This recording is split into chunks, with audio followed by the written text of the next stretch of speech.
We're back! Ladies and gentlemen, boys and girls, children of all ages, Dreadnought and Josheb are proud to present the next in a series of what will be surely referred to in the future as the series, Resurgence and 2-Arc going head-to-head next on Sky Temple. Let's remind Dread that he does have to unmute himself after every game, and hopefully he'll stop. Not wrong there. I can't lip read. I can't do it anymore. But yeah, no, this is going to be a great set. This is going to be the set really of today, in my opinion. It's going to be 2-Arc going against Resurgence. Both of these teams, I would say, skill level going to be very close. Both having returning names that kind of come from the competitive scene for a long period of time here. 2-Arc with the roster, I think a lot of you guys will recognize when it gets into the game. And so we're going to see really a head-to-head. Finally, the first challenge against Resurgence. And it's going to be, can Resurgence kind of answer to when they're against an actual opponent that's going to provide some kind of threat? How well is their composure going to hold up here? Compared to the earlier games where it felt like it definitely was a little bit lopsided against them. So it's going to be awesome here. This game is going to come down to a lot of just smart decision making. And like I said, I'm very excited to see how well 2-Arc can do against what has seemed like a very dominant Resurgence. Dread, if you've seen Johnny Carson before do the whole bit where he puts an envelope to his head and then describes what's happening, I'm going to do the same thing right now. You probably won't be able to see it. I've got an envelope placed in my head, and I'm going to say one word that describes how I feel about this game. Let me quickly... Oh my god, it's hype! The hype is here, boys! Get pumped! Everybody, the draft is starting, and I hope you're as hype as I am because it's going to be on Sky Temple. Resurgence is going to have the first ban, and here we go with Thrall. Last time they did this, they ended up going with Lunara. If Zagara was banned and then they went with Lunara, or excuse me, not Lunara, it was a Lunara in their draft, but they were from the second pick fit situation. So Thrall going out of the way. I don't know if that's going to be the case anymore. I don't know if we're going to see these cheeky kind of Lunara picks. I think obviously, as we've seen before, Rhaegar is going to be a huge topic here. 2-Arc instantly going with the ban, or at least hovering it. There it goes. The ban going to be on the... Rhaegar there. So we saw in the past Resurgence prioritizes Jaina over Kil'Thas. Do you think this is going to be the same here, Josheb? I'm interested to see. Resurgence is one of the only teams I've run into where if they have the option to get Kil'Thas, they still pick up Jaina. I'm assuming that's a comfort pick for their mage player because when you have the opportunity, I feel like with that gravity lapse, the stun becomes so important in a lot of comps, but Resurgence more than willing to pick up Jaina. In this case, however, again with the Zagara, who I think has been present in almost every game in the form of either a pick or ban in what we've watched today. Absolutely. So they end up going with neither the Jaina or the Kil'Thas. They go up, we're getting body. I feel like this is a joke. It's Jaina over those two again. Wow. They go with it. Will this be enough to bite them in the butt here? Is that draft move a little too bold here against a team like with the skill level of 2-Arc? I don't honestly know. I definitely it's not a common strategy that you see amongst top tier teams, but it is the one that we definitely see Resurgence holding on to for dear life. So if you are 2-Arc, are you responding with the Kil'Thas Zagara here? What are you looking to do? If I'm them, I'm gonna pick up Stitches, and they did pick up Stitches. I was fortunate enough to be able to see them locking that in. As far as getting bit in the butt, I don't think that's going to happen because, oh my dog, Rhaegar coming out as the first ban for 2-Arc. In the meantime, they are going to pick up that Zagara that Resurgence so quickly passed up on. I think that's the reason Resurgence likes that Jaina so much, I think, is maybe because of that Stitches pick, and 2-Arc is kind of sensing that and is willing to deny it. I just, because, like, essentially, if they get the Jaina, then if they pick Zagara Kil'Thas, they take the Stitches, and they feel like their comp is better because it provides a large amount of damage and poke to the hooks options there, but... Here we see a deny with the Stitches, possibly. That might be a deny or over prioritization. Don't know yet, and Zagara got to be picked up. Will we see the Resurgence Kil'Thas double mage? I don't think so. No, if they go that route, they're going to need an extremely strong front line. ETC, I see, is who they're hovering, and while he does create a lot of disruption, I don't know that he's the tankiest of heroes or the peeliest of heroes necessary to support a double mage backline. So if they do pick up ETC, I'd be surprised to see it. Honestly, they pick up a tank in this rotation every single game. If they're first pick, they pick in the second rotation, they pick up a tank. I don't know if I'll say that it's going to be ETC, but they almost always pick one. It's something that I've noticed, and there it is. They lock it in. What are they going to follow this up with? Again, it kind of sits down. Do they want the? Are they going to hover a Tassadar? So they do not want to ban it. They want it on their side as well. So what is this going to lead to? Another kind of Super Sonya comp there? Oh, 2Arc's like, I was gonna say, no sir, no sir. like we see what's going on here. They're coming out immediately with that. Banning the Illidan would be extremely surprising. And you mentioned earlier Resurgence playing with their food. I feel like an Illidan ban would be. I don't think they legitimately expect Resurgence to pick up Illidan. Am I wrong? Is this like a secret, like the super secret DLC strat from Resurgence? I don't know. It's one of those situations where if the draft was a little bit different, I could see you being terrified of the Illidan.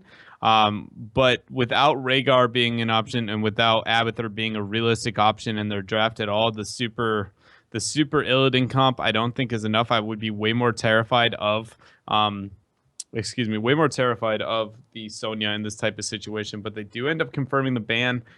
He can dance all over Stitches a little bit, and he can dance over Zagar for the most part, but there's so many other counterplays to him that I don't think they should have been too worried about it. But they go through with it. Diablo being hovered as a ban here for Resurgence. Interesting. It pulls away from the double tank. He would be the next go-to. We saw Resurgence specifically run Stitches and JoJo together.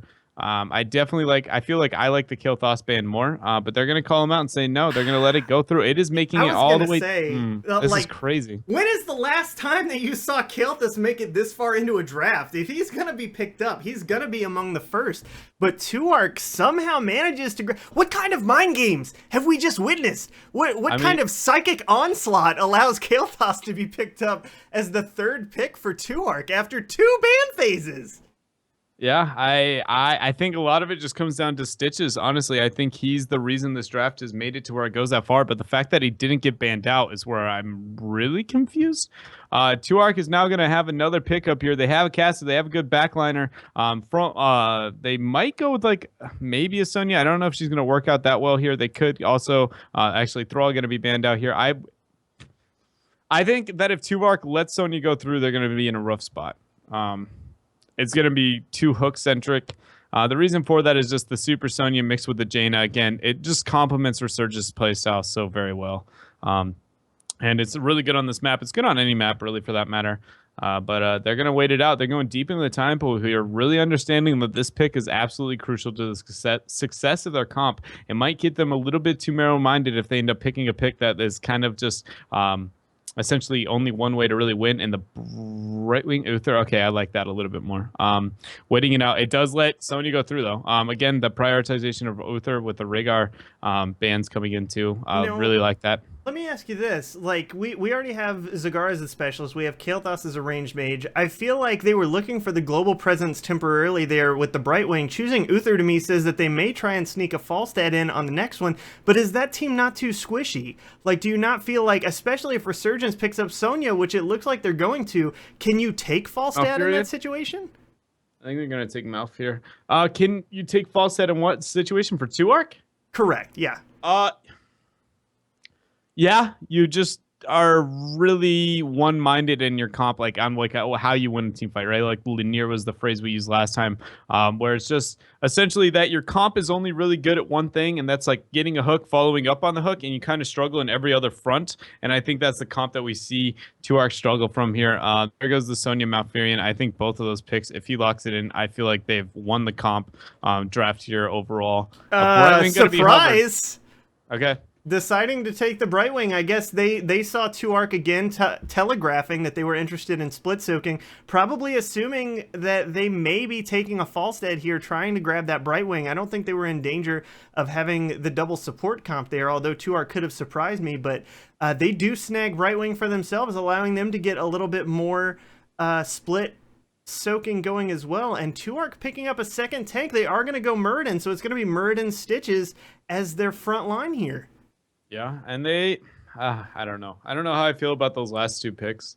I feel like if we adjusted them a little bit, that one team would have been far above their opponent. I feel like Resurgence deciding Deciding to go with the Brightwing here. They do end up having obviously the double healer comp. Super Sonya is going to be up a little bit. The extra shield coming out from the Brightwing to get with the Tassadar. There's going to be a lot of shields coming into play and keeping her alive. Jaina being a main damage source as well. I just feel like 2ARC has an absurd amount of raw damage.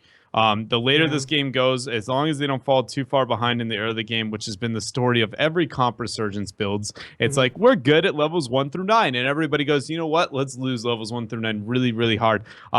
13 into 16, they eat tanks alive. They don't have a very good healer to deal with it. You're like, but they have a double healer, but both aren't really true healers. Yeah. So they're essentially going to eat tanks alive if they're on an even footing in the later half of the map. And then it's like, well, don't worry, they have a double tank, so it's going to be like, all right. But one of the problems is if you can kill the tank really easy, like you can with 2ARC's comp, then this tank is no longer a viable option to soak the hook. So now hooks become also more viable. But honestly, I think a lot of it's going to be levels 1 through 9, how well the Jaina and friends play, Brightwing abusing the global as well. I think a lot of that's going to come into play. But overall, if you had to pick just right off the draft, who do you think wins this game? I mean, honestly, Resurgence has two very utilitarian supports. They don't have a ton of healing. They have a lot of ability to deal with damage with like polymorph, with shields, things like that. 2ARC, I feel like, has a fair amount of burst. They have a strong frontline with Muradin and Stitches, and they have the direct heals of Uther. I feel like it comes out pretty even, but the split-soaking capability of Brightwing on Sky Temple makes me feel like they're going to give a little bit of an edge to Resurgence, especially since they have Tassadar to deal with Zagara in lane. I think I'm putting my money on 2ARC. I think they've got this draft. Just purely off the draft, I think they win, and I think they have the skill to pull this out. So it's going to be a close game here. Resurgence versus 2ARC on Sky Temple. First time we've seen that here today, ladies and gentlemen. It is going to be a good game. And as you can see, some of the names that I was talking about, you might recognize here if you look at the roster of 2ARC. For those who don't know, LZ Gamer, Tiger JK, Sunshine, and Trader, all very, very common names there. So here we do see essentially veteran upon veteran battle for the first time today, and it's going to be, as I said, a great game.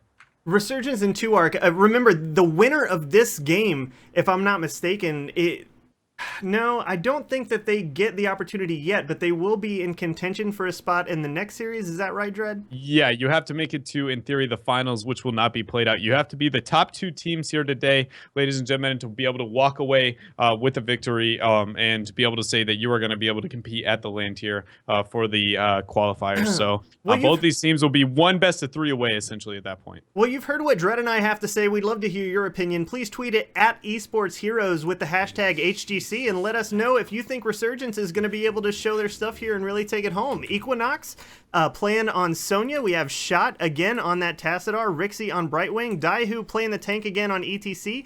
And Killick, surprise, surprise, on Jaina. Yeah, and in the red trunks, we're gonna have 2ARC here. We have Sunshine's gonna be the Muradin. Tiger JK is going to be playing the Uther. Interesting, actually. There, Krone's gonna be on the Kel'Thas. Trader's gonna be on the Stitches, and I believe I'm missing somebody here. LZ Gamer on Zagara. On Zagara, there we go. You know, sticking to that StarCraft roots that he's got there. LZ, 5-man rotation going to site. Who wins level 1? Definitely Resurgence. So this is gonna be risky here. Smart choice to try and get the hook. Body blocked it, so he's able to get it in huge stun combo. Wow, Resurgence actually showing their stuff right up front, coming away with the first kill. Great slide through, picks off 2 kills right off the bat. Resurgence is here to win, Dread. They're here to win. Yep, again, another team just not respect. Okay, so they had the right concept there. You saw Trader go for the hook over the wall. For those who don't know, the hook can't pull over the wall if you have enough body behind the wall to where it actually will body block them out from going over the wall, which is why Trader body blocked him away from the hook. Meanwhile, on bottom, he is barely going to survive. Really good dodge from Sunshine onto Daihu there. He will walk away with this. But a lot of that came down to they took the aggressive level 1, even though they do not have the aggressive comp there. The hook missed, and then they proceeded to just get bodied there. So I think that this is going to be a comp where 2ARC is veteran enough that it's not going to send them behind too much, but it definitely did hurt their approach to the early part of this game. And don't forget that a lot of times, especially if you're expected to win, like I think 2ARC knows that they are, that losing an early engagement can actually cause problems with the way that you view a game mentally. With Resurgence getting that early kill, or actually early 2 kills, this could be getting in the head of 2Arc, and it looks here that up top, they are going to have 3 men from 2Arc that are going to be pushing against Equinox and Rixie for that top temple. And so if you're 2Arc in this type of situation, you understand that your level 1 is not going to be winning over your opponents. You're going to keep Zagara in the lower half of the map. You're going to try and trade temples as best you can. There it goes. Zagara not showing. Now she is going to get that pressure out. And you realize we can't win the early skirmish, so we're just going to trade shrines. Yes, they gain 1 turret less worth of XP here, but as long as they don't get a little bit too crazy with it, they're going to be totally fine. Watching the mid lane, Stitch is trying to delay as long as he can. That's going to allow for an early rotation, but it might cost him his life here. Trader getting a large amount of damage. I really like the body blocks here from Equinox, and indeed, he is going to go down thanks to that excellent heads-up play from Equinox, making sure good empowered gravity lap's going to allow Crowan to get away here, though. Yeah, that was Sunshine trying to delay as long as he could so his team could make the rotation, but by dying, he not only gave his team's opportunity to make the rotation. Oh my goodness, the spear follow-up up top. Yep. Sonya able to get that ancient spear clutch onto Muradin, securing yet another kill. Resurgence looks hungry, Dread. I mean, it's a situation where Sunshine set it up to where he was trying to bite off more than his team could chew, and by doing that, he ended up getting his team. Here they go. They're going to contest over mid. That allowed for the rotation to go top, get another kill. It just staggered so many different objectives, and again, they're trying to make it stop Trader. Sorry, not Sunshine. Doing it once more, trying to take this fight. It was, what, 3 versus 5 in that situation? Absolutely. And they're showing no respect to Resurgence. Resurgence is making him pay for it, although Equinox overextends a little bit himself here. Good hook from Trader. Somehow does not get Jaina to come all the way back to the keep. She hit the wall. She hit the wall, so she isn't able to move through that. And she's going to be totally fine there, getting away from that type of situation. But all of that came down from Trader biting off a little more than he gets you, led to free shots on top and mid. And now they're a level behind. So now as long as the Mercs are taken properly here from Resurgence, it looks like this is going to be a very big and commanding lead. They start with an early Giants here. This will be a little bit sooner than maybe I'd like to see them do. The longer the delay, the better here when it comes to having a lead like this. But having Brightwing will be the global here, so they're going to time the night camp. When they do that, she will get a lot of value out of this. So if you are, great invade here, trying to force as hard as they can. This will be a 4 versus 4, but the global advantage does fall in favor of Resurgence. They also have that level advantage, and it looks like they're going to try and engage on it anyway, but 7 is not trivial talents, and it does look like they are able to invade and take it. So that was a situation where, yes, they didn't walk away with much, but 2Arc actually got a little bit of an advantage there, depending on how much Crone can do on the upper half of the map. Forcing Brightwing to burn her teleport there at least gave him, hopefully, a little bit of XP. He doesn't have the wave pushed enough, so he's not going to give him that much, but it was a decent idea there to at least force Brightwing to lose a little bit of experience, because you know you can't win that map objective. So smart play there from 2Arc. They get the clear on bottom. Now, this is the night camp that we were talking about. They're going to time it with Brightwing. She will push on top and get a lot of value for her team, and it's going to come down who can clear faster and who gets on the cap faster when it comes to bottom. Definitely a huge advantage for Resurgence here. I really like what Resurgence is doing here. Of course, they have already grabbed the night camp up top. They are just waiting. Equinox doing some bee-walking while he waits for the proper timing. Sunshine and Crowan, of course, grabbing their own, and they instantly take it as opposed to waiting for the spawn here, which may pay off for Resurgence. They honestly need to do that because they need to get to bottom as soon as they can. The reason for this is like it's a rough situation. So capping early, Sunshine can't be top. He needs to be bottom as fast as he possibly can right now and fight a 4 versus 5 while they don't, like, they have a small time frame, right? Because now the race to 10 is on. See how they're clearing the Knights on top? If he had rotated bottom and maybe gotten a pick on the lower half of the map, they could have contested this. Now, by having a late rotation, he has now said, we're going to give up the bottom shrine because guess what? Race to 10 colossally won by Resurgence. They have Brightwing soaking top. It's only a matter of time before they wipe here. Certainly does look that way. Shot, of course, taking a little bit of damage, but not too hard for Tassadar to survive almost anything. They are trying to get a little bit of soak here. It looks like Sunshine, rightly the person who is going to be in there, as he can easily dwarf toss out when the time comes, is giving his team some vision here, but he does choose to mount up, and he's going to hide in this bush. In the middle, it does look like they're going to try and counter push the mid, maybe, but the ultimates have been chosen for Resurgence. That's going to give them the ability to look for the team fight here. Yeah, and they have level 10, so they're going to try and... Okay, what you're going to see Resurgence do now that they have level 10, they're going to force structures as fast as they can. They are on bottom. He overcommits a little bit. Equinox might get a teleport from Brightwing here on the lower half of the map, but he's going to... Oh, ring. My goodness. Killick showing his absolute amazing skills. Fantastic job there. Gravity Lapse is not going to be in time. That's going to be one secured kill, and it looks like Chiger getting polyed so he can't dwarf toss out. Really impressed with the play from Killick there. Fantastic ring, not only saving his team, but turning the momentum and giving them a free fort. Yeah, that was really well done. And what I was going to talk about there was about how structurally, when they have 10, all they're going to do is rotate between. Here you go. They see them going mid, too. The reason for this is because they do have a small lead, obviously, by having level 10 advantage and having the people down. But by doing this, instead of looking to force, like, keep walls and everything else, they're killing structures. And the structures are going to force it to where when you get that structure, the next turn in now is going to be threatening top 4. And then after that, the next shrine is going to be threatening keeps from that point on. So here when comes you've gained. Mom, maybe? No, she looked like she was posturing for it. I'm sorry, go ahead.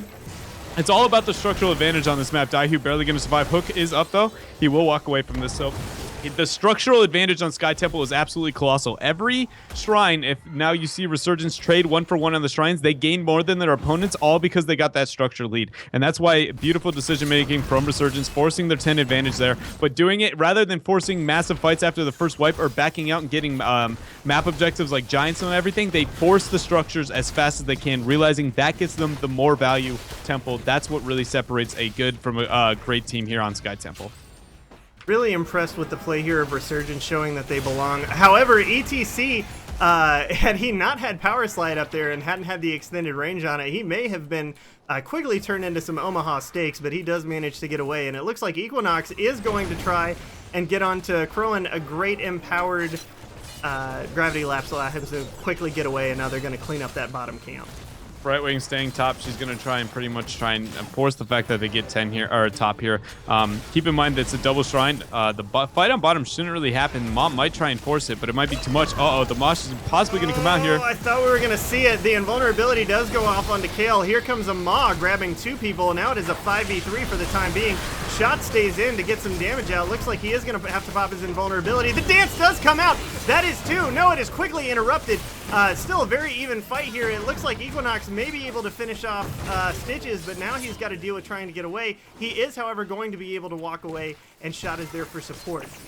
Now, I know the school of thinking is that the bottom temple is more important because you can posture for boss. Do you see Resurgence trying to take boss in this situation, however?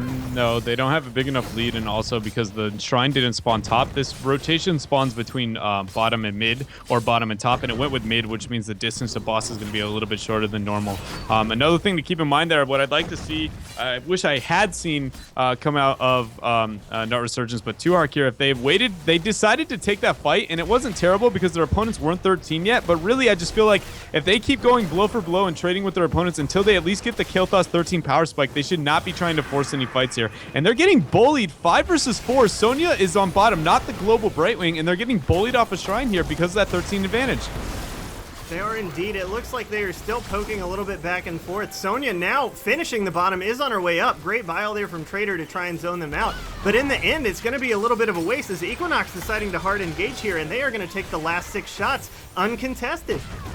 Yeah, and a lot of that came down to getting the advantage and then rotating up as fast as they could before their opponents hit 13. And did you see the delay there? That was the bullying off that they were trying to get so they could get the rotation to gain an advantage there with Equinox. But now 13 has been achieved, but it's a level disadvantage here for 2Arc. And I don't know if it's going to be enough. Excuse me, a 2-level lead here. And the race to 16's on. The tempos aren't going to spawn until they achieve 16. The only time that you're really going to see 2Arc be able to take a fight here is if they take it right now before the shrine spawn. 13 into 15 is the best chances they're going to get this whole game, because right now with how far behind they are, every temple doesn't do anything for them. They get forts. Guess what? You see Resurgence, they're taking keeps. And so they absolutely need to force the fight here as hard as they can. It looks like that is exactly what they're posturing to do. Equinox is starting to work on these merc camps here at the bottom. In the meantime, up top, they're giving away a free fort here in the mid. I mean, that's exactly what... This is smart play from Resurgence, right?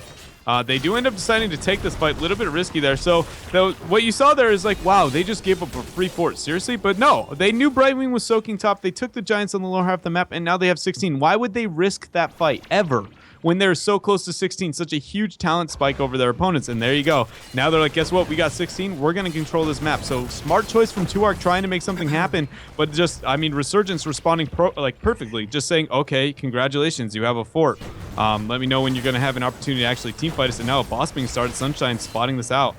It does look like he has spotted it. I'm interested to see whether or not they continue to do it. No, great decision-making there by backing off. Of course, Maw, one of the best tools to try and secure a boss that is in contention.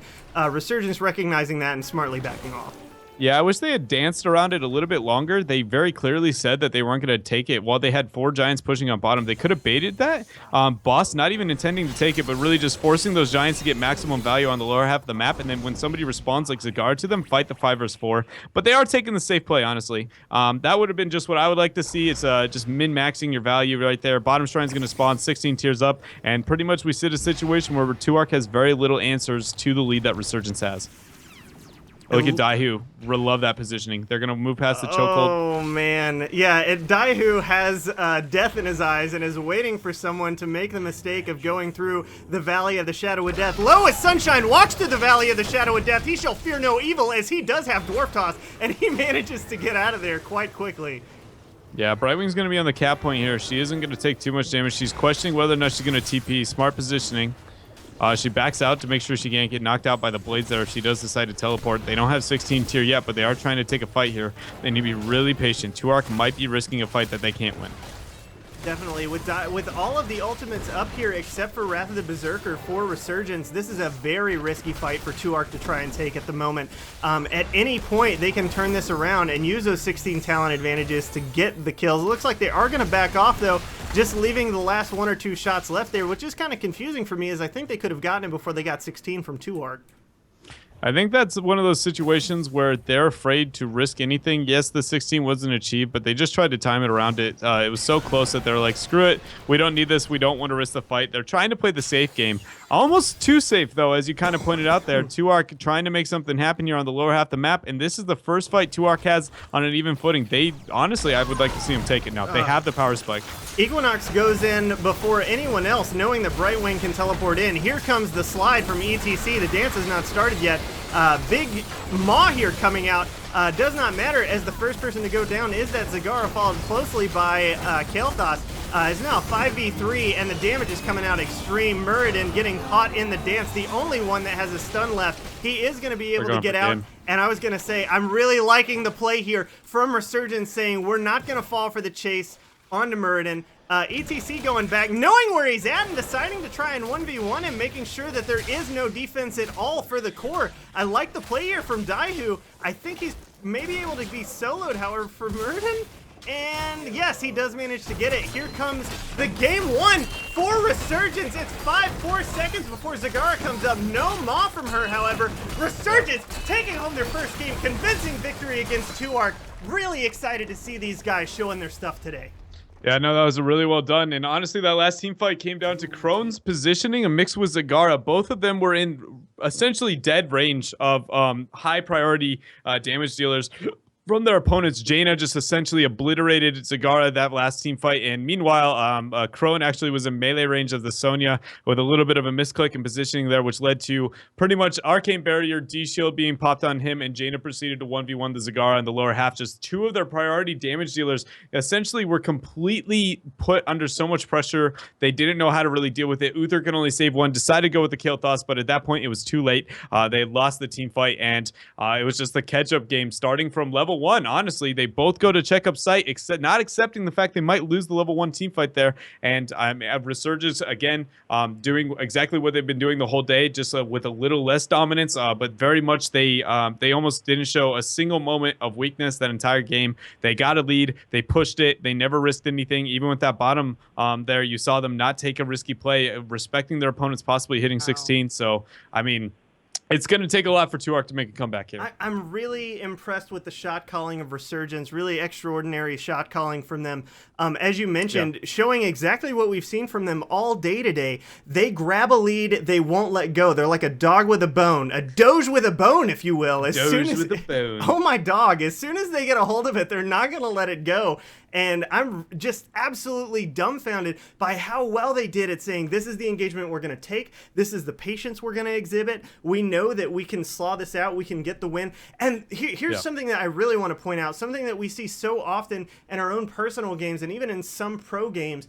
where they have the opportunity to end it and they go do something else instead. Let's take the boss. Let's do X. Let's do Y. A lesser team would have taken the boss there after that clear, but Resurgence, knowing that they had the opportunity, knowing that they could finish the game there, going to stop it, and ETC with the brilliant, like, I don't know what kind of radar he's got in his cow brain, but he immediately slides into the bush where Muradin is being back and prevents any sort of defense. Extremely impressed all the way around from the play of Resurgence there. Absolutely. They played the game really, really well, and a lot of it I think is going to come down to, I felt like I still hold true that I actually preferred the draft out from 2Ark. I feel like they just they took way too many bold risks early on, and the map just kind of snowballed against them, and that's really probably why you see so much Jaina pick coming out from Resurgence. Is just they love winning the early game and snowballing the game to their advantage, and their opponents very consistently not willing to accept the fact they might not win the early game, and then constantly just going blow for blow with them, falling so far behind that at that point they dictate the pace of the game and have to take a lot of high risk, low reward situations. And Resurgence just pushing everything, as you said, almost as perfectly as they could. Did really well, ending the game as well. It was done perfectly. I was something that I was actually in my head, I'm like core, but I didn't know if they were going to take it. So really good job from them. And I mean, it's essentially 2Ark's got to bite off a big play, a big move here if they want to see their chance at qualifying for this tournament and going to the LAN. This is where they got to do it. Their back's against the wall. It's the best of 3 here, so they're down 1 game already. They absolutely got to get moving into this, and with how dominant Resurgence looked there, I don't know if they have what it takes. They do have a lot of good players, a good team and everything, but it just felt like they were just taking way too many high-risk, low-reward situations. I really like, I want to come back to the point that you made a second ago, because I think it's a great observation. The Jaina pick there, I personally, I'm not going to lump you in with this, but I've been a little dumbfounded by why she constantly is picked up when Kael'thas is available. But you hit the nail absolutely on the head. Resurgence picks Jaina because their entire ethos, their entire strategy is around, we're going to get the early lead and we're never going to let go. Not unlike a famous Rick that we both know of. You may have heard of him, Rick Astley. He is never going to give you up. He's never going to let you down. Once they get a hold of it, they're never going to turn around and desert that lead. They're going to hang on to it. And that is how you Rickroll 400 people verbally while you're talking about Resurgence versus 2Ark. The draft's going. Get into this. Holy cow. All right, I am sorry that each and every one of you have to deal with this. But the draft's already going deep. Thrall getting out. Rhaegar game. First pick, first banned. First picked here for 2Ark. Falstad being the ban for 2Ark. Interesting. Stitches also being prioritization. Guess what? Surprise, surprise. ETC Jaina being the response for Resurgence. And we're going deep into the draft as well, where Zagara gets neglected here. It's so interesting to see the patterns Resurgence